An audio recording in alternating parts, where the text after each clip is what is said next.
Subscribe করুন Sony ৮, click করুন bell icon.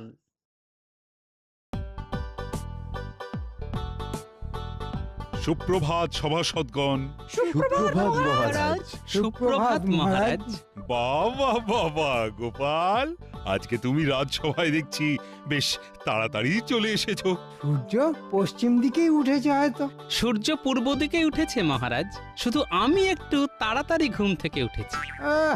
একদিন রাজসভায় এসে গোপাল যেন উদ্ধার করে দিয়েছে। আমি একদিন তাড়াতাড়ি আসি বা রোজ আসি তাতে কিছু যায় আসে না মন্ত্রী মশাই।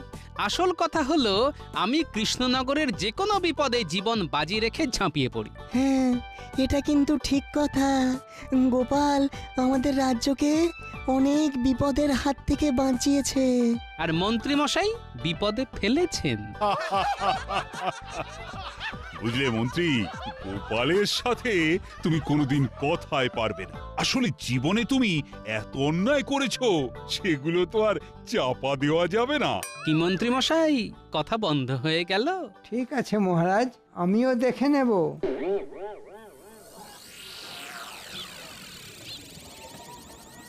এই ১০০ করে আলু, পটল আর ঝিঙে দে চটপট। কি গো